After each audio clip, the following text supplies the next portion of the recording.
God looks like he loves Arsenal a lot, guys, because the exact result that Arsenal fans were really praying for is what they've gone ahead to really get in this fixture of Liverpool versus Man City. As I told you that Liverpool were the favorites, and you've gone ahead to see it in the entire full 90. They've gone ahead to pull up and put up a show in all corners of the world, but they couldn't obviously go ahead and really get the winning goal. They had the better chances in the second half, but the first half was all about Man City, and it resulted into a 1-1 draw, and Man City just afforded a draw, getting more or getting one extra point from the 3 they lost at Anfield last season. Welcome to the Rokani Media Football. How are you guys, and where are you watching us from? I go by the names of Rokan David. Smash the like button, comment and share. If you're watching us for the very first time, endeavor to subscribe to this channel so as not to miss out on stories that we do upload in here on a daily. Full time Liverpool 1, Man City 1. Jurgen Klopp couldn't obviously edge the side of Man City. However, good, he went ahead to look in the second half to demand for the points that he really had to really fight for. But Pep Guardiola looked a very sad man after the game of football, because he felt like this time around, I don't want to obviously go behind Arsenal. And remember, the players of Man City were issuing out statements towards the end of the year when Man City was really was really ahead of Arsenal.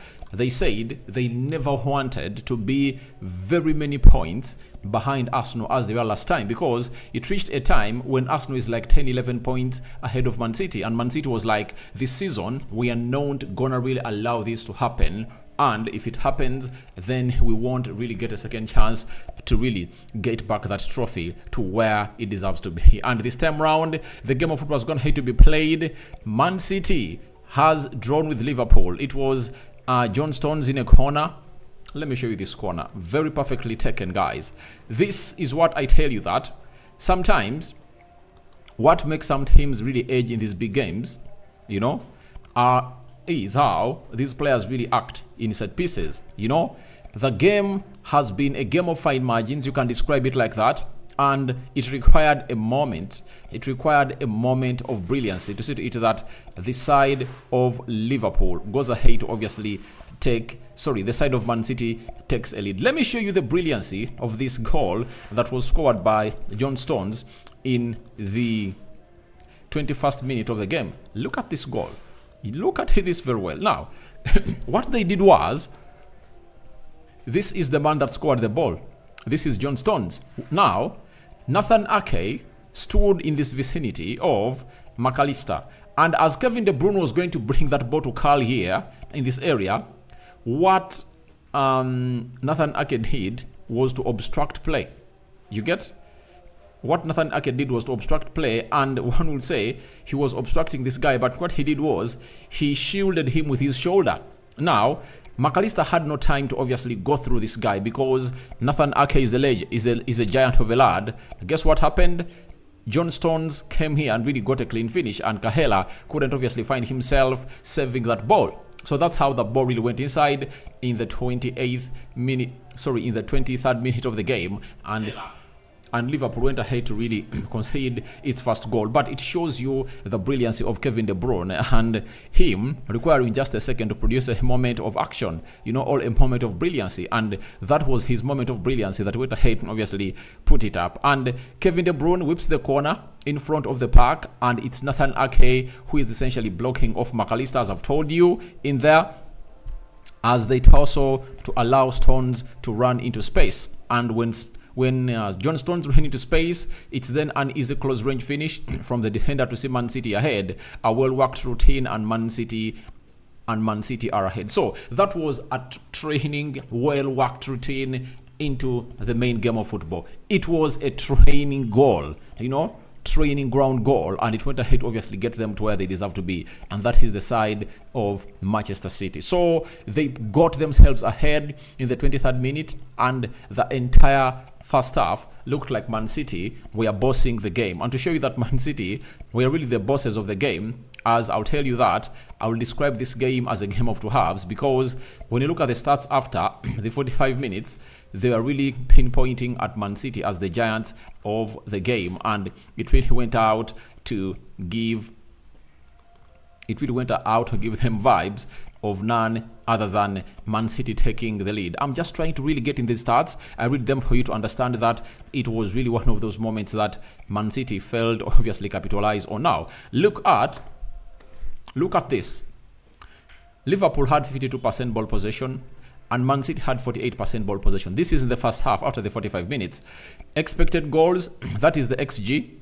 Expected goals of Liverpool were 0.47 and expected goals of Man City were 1.18. So that means in the threatening areas, Man City were really ahead of Liverpool. Then 6 shots by Liverpool and 7 shots by Man City. 0 shots on target, and 4 shots on target by Man City. So it shows you how Man City was really all over the place, and they really had 4 shots on target, and those 4 shots on target resulted into the side going into the lead.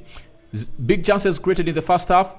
0 big chances created by Man City, and 1 big chance was created by 0 big chances created by Liverpool, and 1 big chance was created by Man City. Then 0 big chances missed by Liverpool and 0 big chances missed by Man City, meaning that Man City, for the only big chance they went ahead to create, it resulted into them putting it at the back of the net.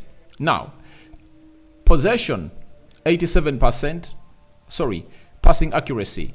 Liverpool had 87% and Man City had 85%. Liverpool put together 247 passes and Man City had put together 216 passes into the first half. Fouls committed, Liverpool had committed 2 fouls and Man City had committed 3, and they had gone ahead to get a yellow card to Rodri after stopping McAllister from obviously going into the shooting distance.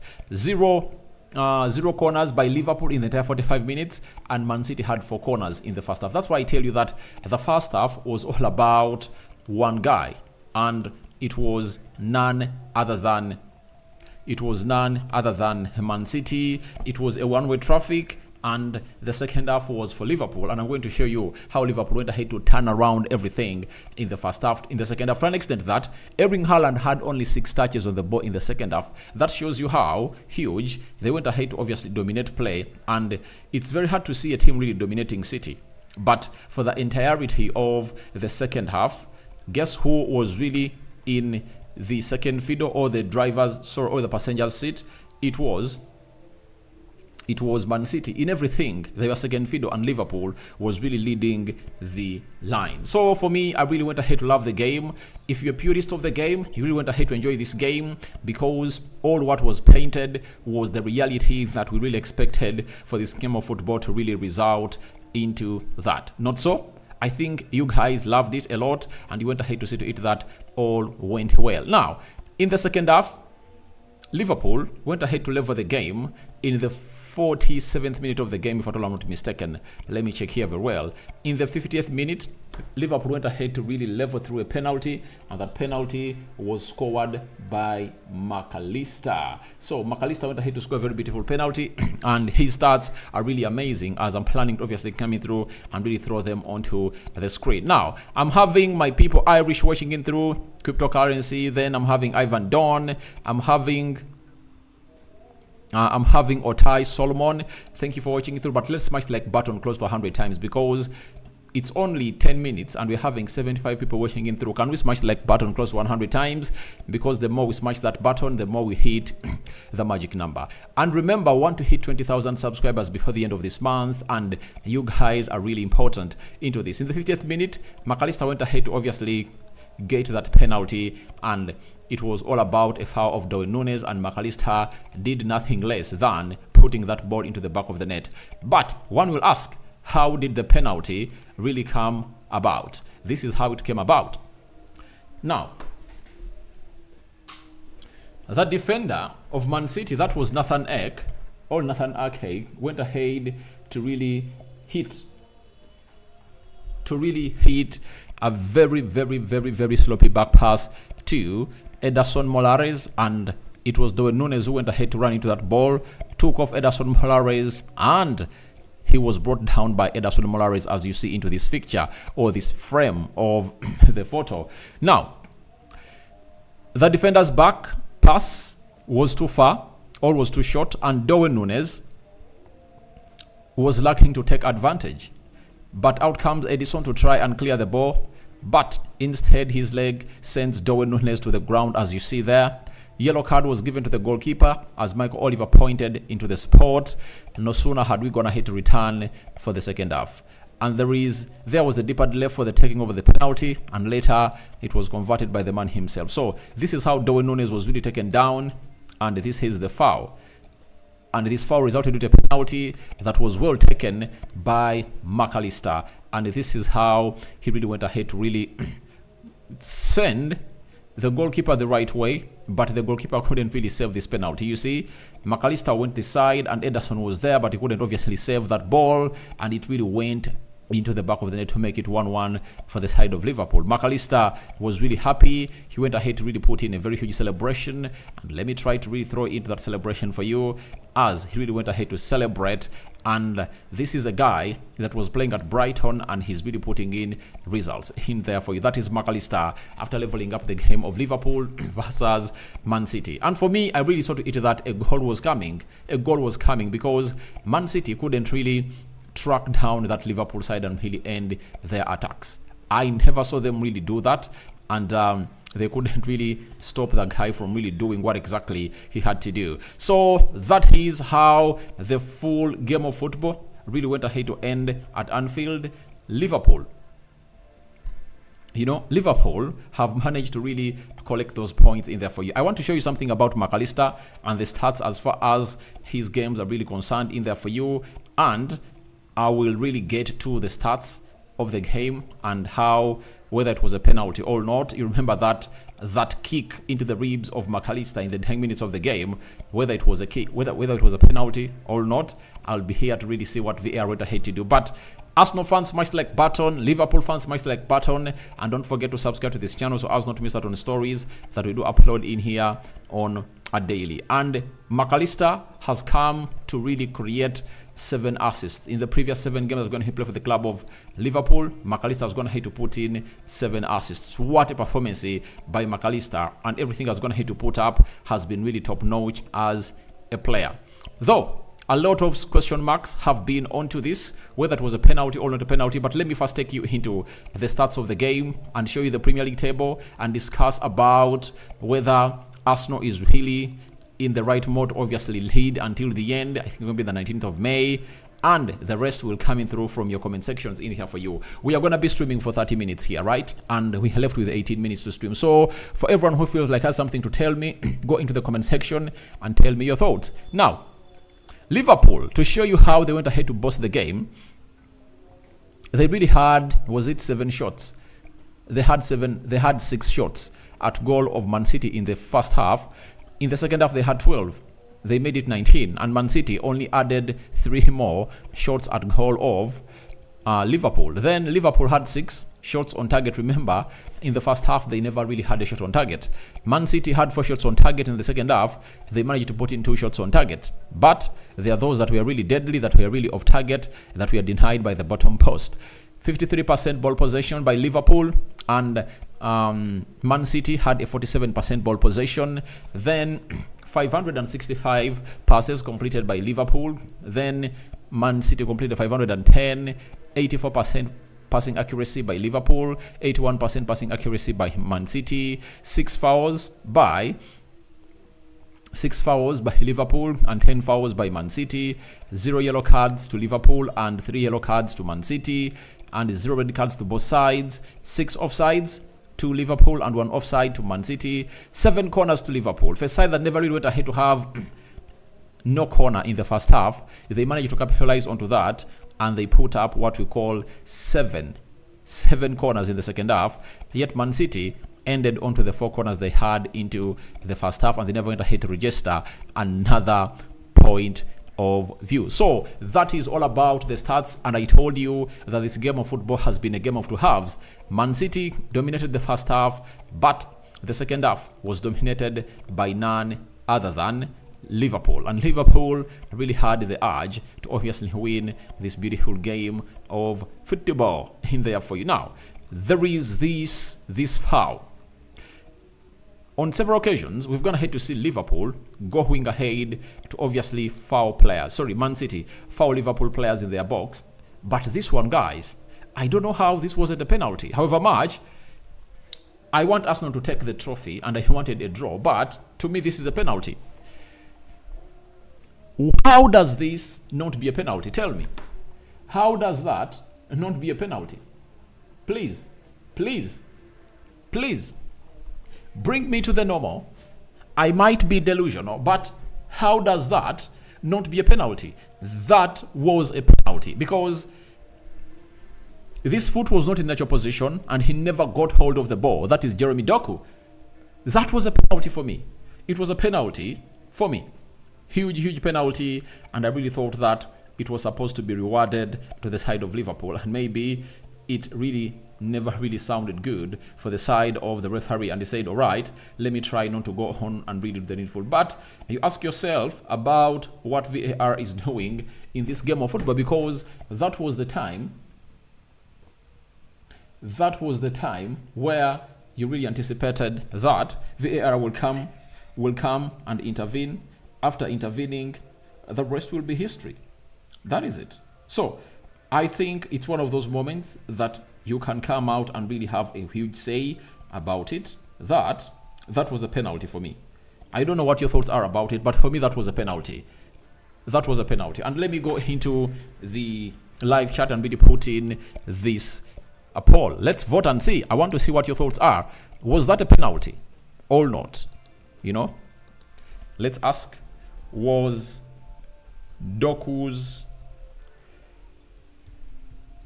upper, was Doku's foul on McAllister a penalty? So tell me, yes or no. I've gone ahead to put that poll there. Please do the needful and really let me know whether it was a penalty or not. Right? Tell me your thoughts about it, whether it was a penalty or not. But for me, it was a penalty, and it was subjected to VAR. And the most ashaming bit of it all was that VAR said no penalty. No penalty. That's why VAR went ahead to say. And this is where some people come out and say that maybe Man City really goes ahead to bribe these referees, because even when it was subjected to VAR, guess what happened? They said it was not a penalty. You understand? But guys, for God's sake, why was this not a penalty? Let me show you something that was gifted to Man City. Let me show you something that was gifted to Man City when Man City was playing against Man United. You know, this was a penalty. This was a penalty according to me, because if this was gifted as a penalty, right? Where is it? I want the photo, right? Where is the photo? Where is the photo? Where is the photo? Where is the photo? Penalty. All right. I really want to show you something great about, and we'll relate. And you'll all agree with me that when some people say that maybe Man City is really buying trophies and really buying these games, can anyone come out and really say no? You know? Will you really see this very well? Let me try and see whether you guys will see it very well. Now, that is the photo. Look. He just got hold of him. Look. Højlund just got hold of Rodri when the free kick is coming in through, and the referee pointed into the box, and it required VAR to obviously go ahead and really do a playback to really see this, and it was given by VAR, and it was a penalty. And now, how is this not a penalty? Because for this of McAllister was really very, very ugly. Very, very ugly. Look at this high boot. This is a high boot. It's a high boot. It's a high boot. And this is supposed to be a penalty.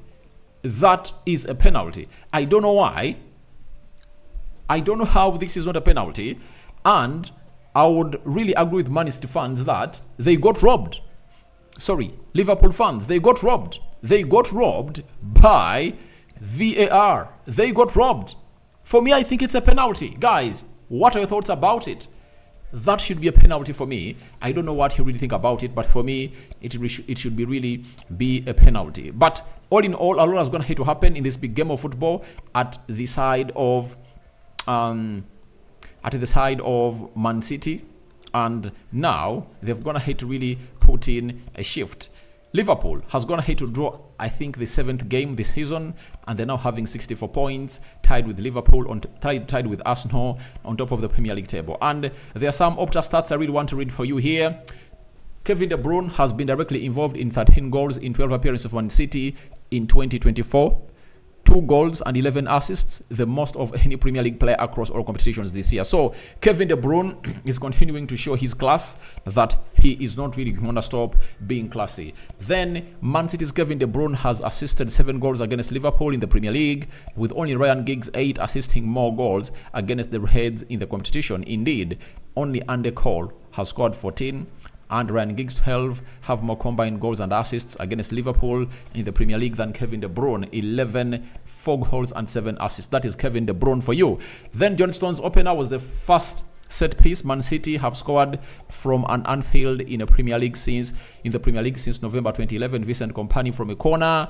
Before today, each of their previous 15 away goals against Liverpool in the competition have been netted from open play. So today they've gone ahead to score what we call a goal, in an open play, in a set piece, and it had really lacked for a very long time. Liverpool's Allister has scored 9 of his penalties, 9 out of his 10 penalties in the Premier League, 90% including each of the last 8 in a row. Meanwhile, after saving the first 2 penalties taken against him, Man City goalkeeper Henderson has only kept out one of the last 22 spots he's faced in the competition, meaning that Allister last really missed a penalty when he was facing Ederson, and that was in the Premier League when this guy was still playing at Brighton. Then Liverpool's Darwin Núñez was flagged offside 5 times in this match, the joint most by a player in the Premier League season, or in the Premier League this season. Indeed, of the 4 instances of a player being offside, as many as 5 times in a game in the competition since the start of last season, half of them have been for the Uruguayan, meaning that he's always offside very many times. Now, let's go into this table and see, because I know most of you that are really watching this video are really trying to really ask me, David, talk about the gist of the matter, because we want you to show us the table. We are not here to really look at other things, but people have gone ahead to vote in, and I'll come in and really end that vote whether it was a penalty or not. Let's go to the table and really bring it to you and show you exactly how everything is really looking like. Now, Arsenal is on top of the Premier League table, 28 games played, right? And 28 games played, 20 games won, 4 losses, 4 draws, 70 goals scored, 24 goals conceded, a goal difference of 46 and 64 points. Liverpool has played the same number of games with Arsenal. They've gone ahead to win 19, 7 draws, 2 losses, 65 goals scored, 26 goals conceded, 39 goal difference, and 64 points. Tied with Arsenal on the top of the Premier League table.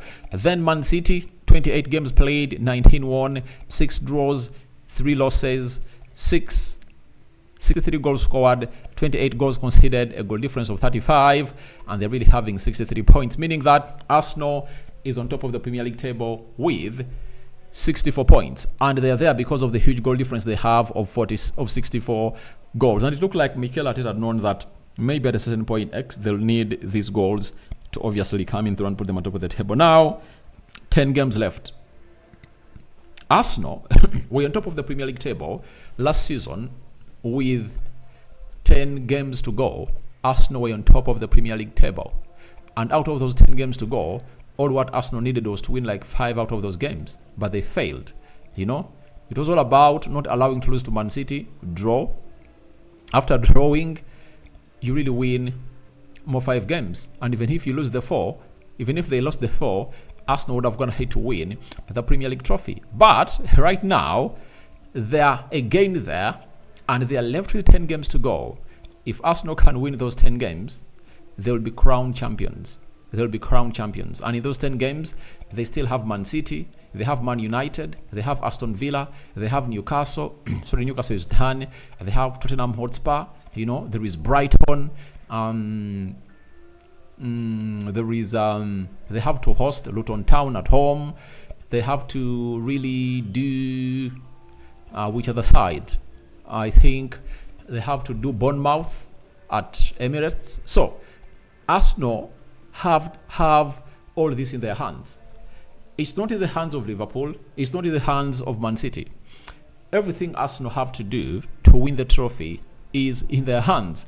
If they can get 30 out of the last 30 games, out of the last 10 games, the rest will be history. Liverpool has to play away at Man United, and even Arsenal has to play away at Man United. You get? And if Man United really sees this side, draw points, maybe Arsenal will come in through at Old Trafford towards the end of the season. I think it's going to be the second last game of the season when they're really a relaxed side in there. But there are missed chances in this game of football that would have gone ahead to result into these teams obviously going ahead to really get into best positions of winning this game of football, but they are really missed. That of Jeremy Doku will really go down in history as one of those that was hugely missed, This one, Man City came close. They really came close, and the lower bottom post denied Jeremy Doku, but it was an effort to be scored in the 88th minute. Look, 88th minute, they really had this chance. Doku was even going the celebration. Look at him.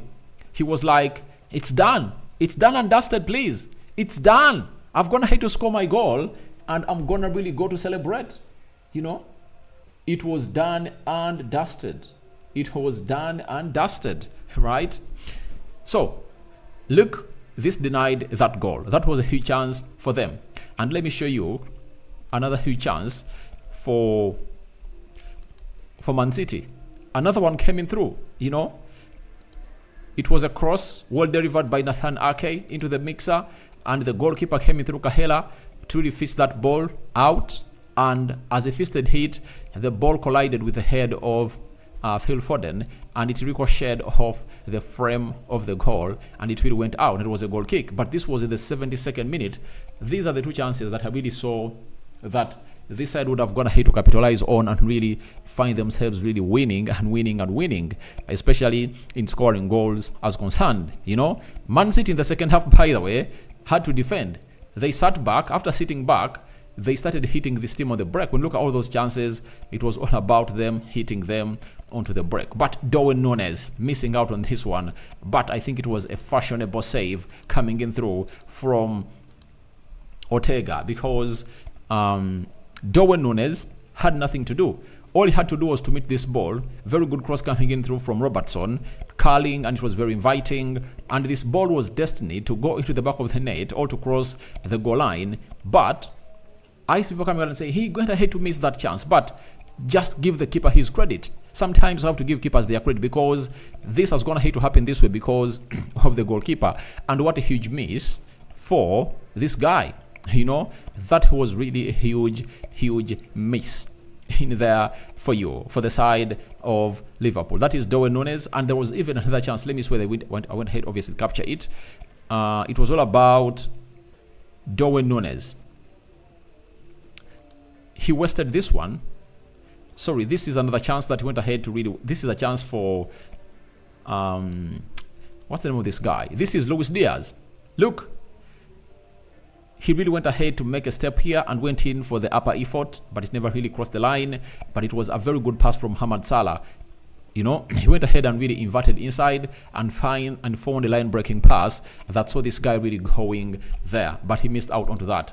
And the only chance I would blame Darwin Núñez on is this one. For this, I would blame him 1,000 times. For a number 9, in such moments, all you need to do, I think this is Luis Diaz. Yeah, this is Luis Diaz. Look, in this vicinity, the ball is here. All you have to do is to take an extra touch, if I don't want to take one, that shields this guy. And what is that touch supposed to be? Get that ball, take it this side, and then put your body to protect, to keep Kyle Walker behind. But I never knew I went ahead to take a touch going this side, a direction where this guy was also running, and that resulted into a very big miss because Kyle Walker came in through and really tipped that ball and it really went out. That is all about Kyle Walker into the mix. Which other chance? So Barcelona tried to go in for a shot and it really went wide. Diaz looked like he had everything to really see to it that he really gives Liverpool a win, because after them equalizing, look, 8 minutes later he got a chance like this, but he went ahead to have a very poor first touch, and that chance went wasted. So he really had 3 chances that were really clear to kill off the side of Liverpool, so to kill off the side of Man City, and he couldn't, and it was all about his abilities that really denied him. This is another chance that Liverpool went ahead to get. I just want to show them to you before I come into your comment section, because for those that never watched the match, I think you can really try to paint a picture, and those that really watched it, you can as well really resonate with this very well. Now, this shot was put in by none other than Phil Foden, but after Phil Foden put it in, guess what happened? It was a very good block, because Foden went in through to obviously hit, and Kahela went ahead to do the needful. But look at Haaland. He was like, please, square that ball for me. It shows you the quality of Erling Haaland, you know. He really runs in proper positions. Look at his run, you know. He isolated these 2 defenders, and these others cannot really find him if at all. Phil Foden decides to obviously put this ball here, and it's just a tap in for Erling Haaland, but he went in for selfish effort, and he really went ahead to really not get given the positivity that was really well desired. So that's what really happened, and Liverpool never really had lots of chances, you know, but a lot had to come into play for them to obviously get themselves into a winning streak. But in the first half, they really had some chances. Again, this is Kevin De Bruyne missing one of the best chances, though the angle had gone ahead to narrow down. But for the player with the brain of Kevin De Bruyne, you anticipate that he can do the needful, or else take an expert touch and do the needful, but he didn't, you know. And that was the first chance of the game in the 7th minute. After that, I want to really take you through this. Virgil van Dijk went ahead to really deny Phil Foden. Look at this. So Virgil van Dijk went ahead to deny Phil Foden. As you see there, Foden had a very good setup to really hit that ball in the back of the net. Virgil van Dijk came and rescued the situation, and that was around the 1st minute of the game. So Man City were like, we want to take a lead immediately. But Liverpool also had one chance here. This was it. This was it. This was it. You know?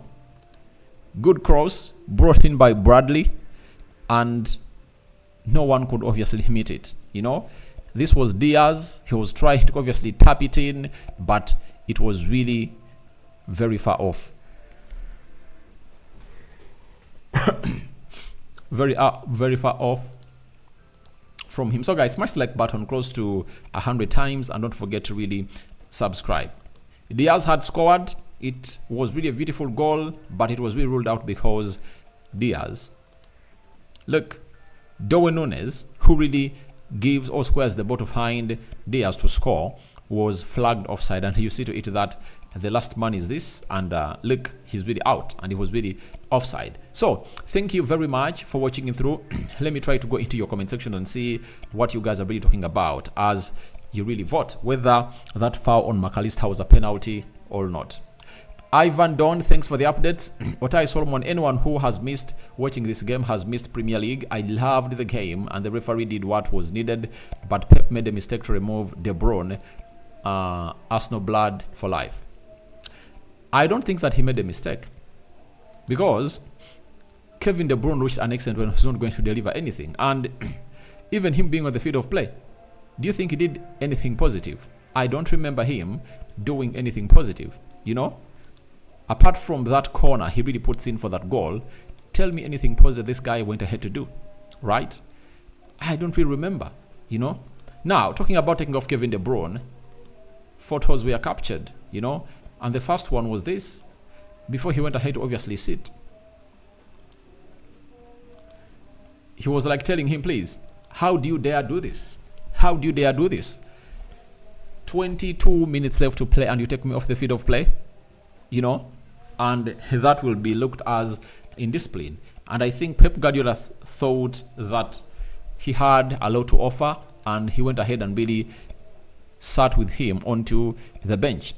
And they had a dialogue which looked like it was really nasty, His discussion with Kevin De Bruyne, at the bench was really, really, really, really heating up. And it looks like Kevin De Bruyne was like, you wouldn't have taken me off because, look, I would have gone ahead to do quite a moment of magic there. But the manager looks like he's really preserving this player because he knows to it that they're really having a game of Newcastle over the weekend. And Pep Guardiola listens to Kevin De Bruyne a lot because he told us that he sees that this guy has some good coaching skills. And maybe at a point X, he listens to him because he knows that he can really get him get him tactics that can win the game of football. Now, Gary Neville said about that situation that it is an enforced change. Pep Guardiola needs more control in that midfield. De Bruyne has a wing. In fact, he has a proper wing. Now, for me, I think Kevin De Bruyne was silent. But one will say, why do you take off your best player that can pull out a moment of magic? He can pull a rabbit out of the hat. Kaliango Paul, good evening, Mr. Aradi. Good evening, Michael Kwanaite. Referees managed to hold Liverpool 1-1, all right, yeah. Edward Mungufeni. Hey, Rokani, this City team has a lot to do.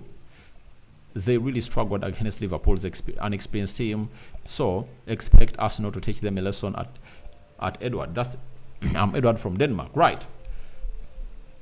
The difference is Liverpool was playing at Anfield, and Liverpool has players that can lead the young ones, leave alone the Kwanshi, the Bradleys, and the Elliots. But they are really having Robertson, huge experience. Gomez, huge experience. Virgil van Dijk, huge experience. Hendo, huge experience. McAllister, huge experience. Darwin Núñez, he's really having a very good season at Liverpool. 10 Premier League goals and think like 8 assists. Diaz, you saw what he did today. The only thing he never did was to score that goal. But all in all, it looked like he was really the man of the match in there for you. Then Joseph Paul, I loved the match, but already if Man City play that today, it's a sure win for Arsenal. But they've been playing away from home and they dominated the first half. And one thing I never wanted to let you know about was because Man City played on Wednesday and they rested 7 players that have gone ahead to start today. And Liverpool had played on Thursday with almost 7 players that started today starting on Thursday. I think Jurgen Klopp told them that in the first half, let's not use a lot of energy. Let's just preserve our side. And the second half, we really put in a second gear. And the second gear really came in through. So, Kaliango Paul, good performance. Sorry about that. Martin Kagenda. That was what I wanted from the game. I really love you, bro, live from Kampala. Big up to Arsenal Kuntiko, Arsenal on top, all right. Then Peter Bagonza. Also, me hits a penalty, all right. Opio Jolly, good evening, Rokani. Philiam. It's a penalty, bro, all right. Subra Hamid, this is what I was praying for. I know all Arsenal fans are really elated because all they wanted was a draw. Peter Bagonza Puli, thanks for the work done, bro, all right. Thank you, Subra Hamid, for the results. Then Naji Njau, okay. Othieno Rasmus, good evening, Rokani. That was a penalty. Subra Hamid, 100% penalty. Walter Moses Aradi, you said Foden is better than Saka, and did Foden do against Liverpool? Yeah, he really had a better game, by the way. He really had a good game, because the entire team was really showing up into the second half of Liverpool, and Man City showed up for the first half, and they never really went ahead to show up in the next levels of the game. But I've always told you guys, sometimes I love Saka. It's not that I don't love Saka, but there are some players who do things that Saka does, and they're really of quality, pure quality. Let's all admit, Salah is efficient, so the Saka is efficient, but this boy is efficient, and he does the needful. And do you know how many big games this boy is going to have to decide? Do you know how many times this guy is going to hate to cut them off the tie? If you are to bring this comparison, I can even go back to the game that Arsenal had to win yesterday by 2-1. Can you really remind me any moment where Saka was like, I can really decide this game of football? You saw even the second goal that the build-up was Odegaard, understand? Was Odegaard, Benjamin White, Kai Havertz. So let's not all go into that, because I believe Saka fans will never really admit that Foden is better than Saka, you know? And now, is it Babirie? Babirie told me that it's baseless. You know, that's what she told me. But one day, one time, I want you guys to gather stats and see what stats are really saying about these boys, you know. Cash Ivan, hey already, let Arsenal silence all the haters. Arsenal, to silence the haters, they have to beat Man City on the 31st of this month. You know, Arsenal is not playing a game of football again until the 31st. Now, will that really affect the momentum of Arsenal? God knows. But I think it will really act better for them that the next time we come back to play the huge game of football here, guess what will happen? Arsenal will be on top of the Premier League table, and they will be having a chance to go ahead and really continue to go ahead and lead the table if they really get a team of Man City out of their way. Then, Patrick, it's a pure penalty, but glory to God. The result is okay for us Arsenal fans. Yeah, it's very okay for Arsenal fans, and Arsenal is on top of the Premier League table. And I asked a question, was Doku's foul on McAllister a penalty? 69% I'm going to hate to say yes, and 30% I'm going to hate to say no, it wasn't a penalty. But let Man City feel it. Let Man City feel it. I'm going to hate to see them walk away with very many decisions. They're going to hate to score offside goals. VAR is going to hate to give them to them, you know. And this season, it looks like it's going on their turn. It's not going their side. And let me show you how hard a fixture is going to be for the side of Man City in their next games. Now, in the Premier League, Man City is playing Arsenal next. After Arsenal, they play Aston Villa. After Aston Villa, they have to play Crystal Palace away, they host Luton, then Tottenham Hotspur. Now, in their next 1, 2, 3, 4, 5 games, they have Arsenal, Aston Villa, and Tottenham Hotspur. How are they going to really react? Now, for Liverpool, let's see their next 5 fixtures out of the 10 that are really remaining with. They are hosting Brighton. Brighton is really looking bad, but if I thought it was Brighton of last season, you would expect them to put up a show and really shock them, right?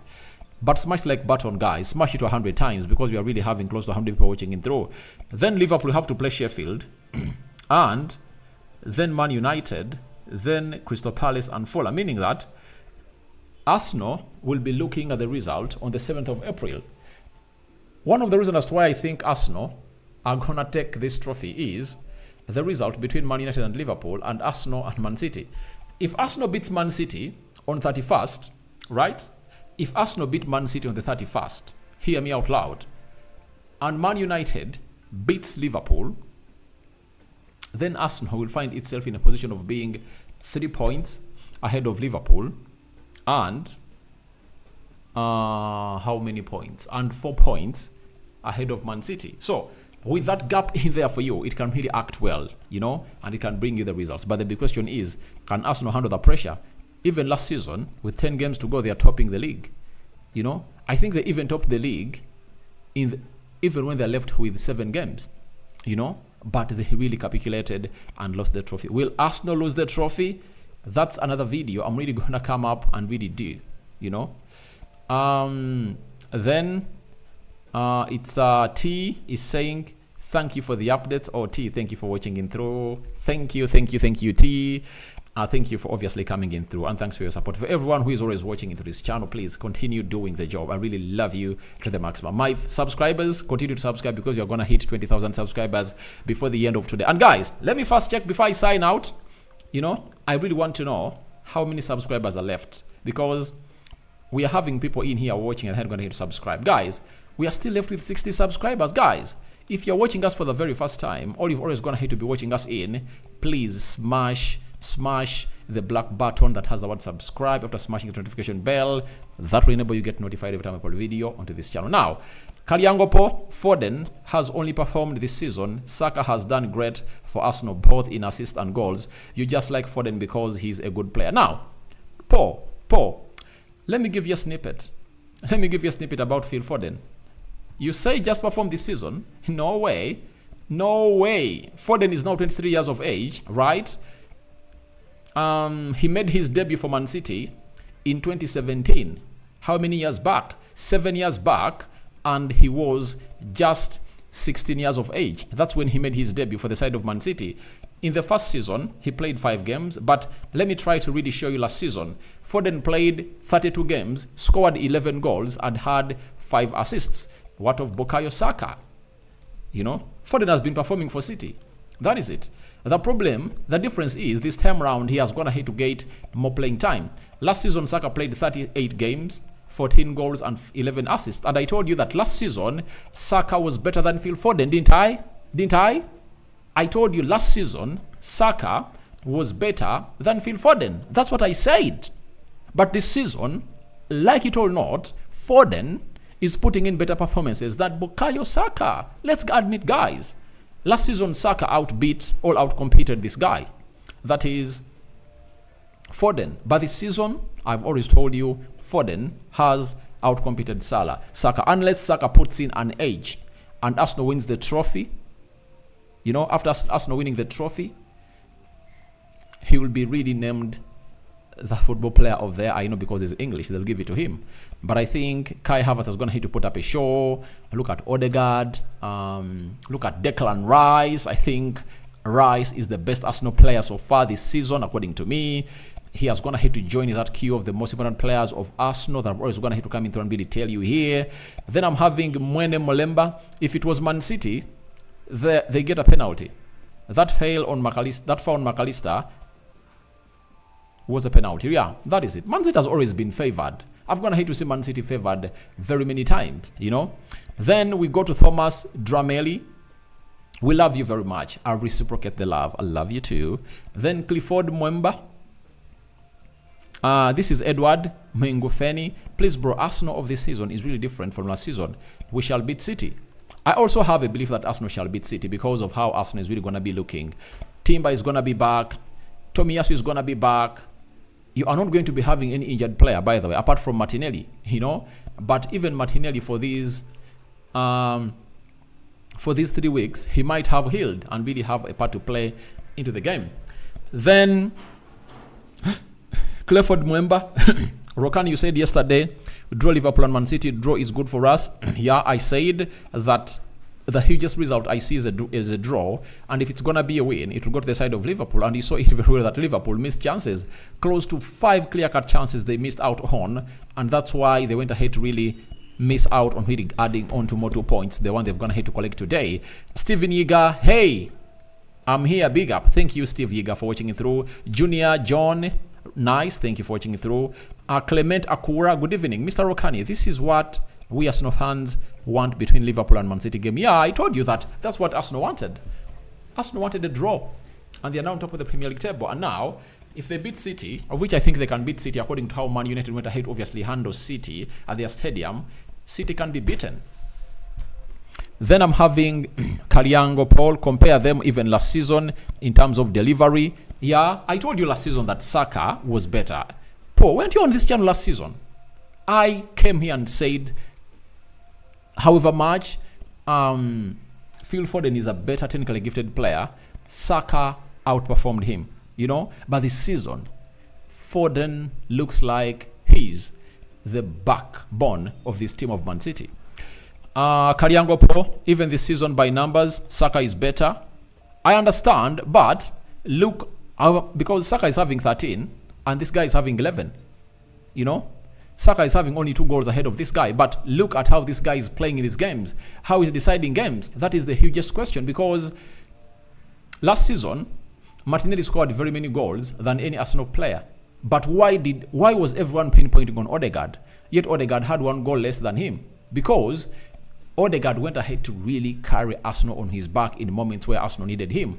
And this is what I tell Bukayo Saka, that in matches like that of FC Porto, that Arsenal had to play away, then in the other match of Arsenal versus Brentford yesterday, those are the games I want to see him coming through and really rise up to the occasion, because that's what makes you a top-class player.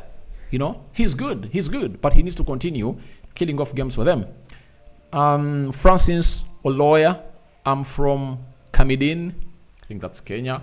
Thanks, bro. Let's wait for the last game of the season. I think the most important games of Arsenal to play are 3. I'm going to do that video. And out of those 3 games, they have to win them to really enlighten their season. Brentford, they won it on Tuesday. If they win that game of football, their season enlightens better. It's illuminated more and more and more. The game of Man City is a turning point, and it's a confidence provider to the players of Arsenal. They beat Man City. Hear me out. If Arsenal beats Man City, the trophy is gone, because that will be the only side that will be left to stop Arsenal, as the confidence will be huge. Remember, last season, every time Arsenal played Man City and Man City beat them, Arsenal had to lose like 1 or 2 games consecutively. You remember? Now, this season, they beat Man City 1-0, and the confidence will have to grow bigger. If they beat them away from home, trust me, it's going to be done and dusted. Liverpool cannot really catch up on them, because Liverpool is going to play at Old Trafford against Man United, and they are not going to take that game away from Man United, because by the 7th of April, Lisandro Martinez will be back, Anton Martial will be back, Bissaka will be back, Rasmus Højlund will be back. United will be having almost 90% of their team. And we've got to see to it that every time Man United is having 90% of their team, no one can stop them. So, we go to Subura Hamid Rokani. I like you so much because you always tell the truth. Yeah, I try. It might not be the truth. It depends on how you really take it in. But for me, those are my opinions, and everyone is entitled to his own opinion. And that's why they are subjective. You can come in and really debate about them. So guys, thank you very much for watching in through. Arsenal on top of the Premier League table until the 30th of this month, when we return from the international break.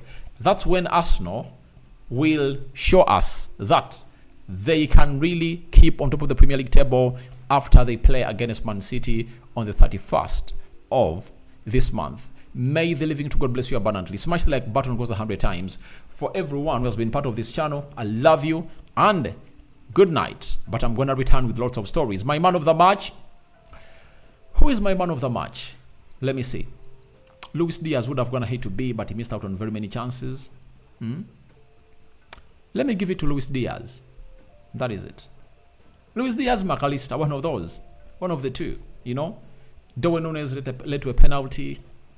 Not all that a Liverpool player stood out, but I look at how Luis Diaz went ahead to really act and really provide himself, or present himself in mid-up scoring areas, though he couldn't score, but he really looked good. He was really tearing Kyle Walker. There was a time he got Kyle Walker and John Stones and he put them on his career, and it was like they're really running after him.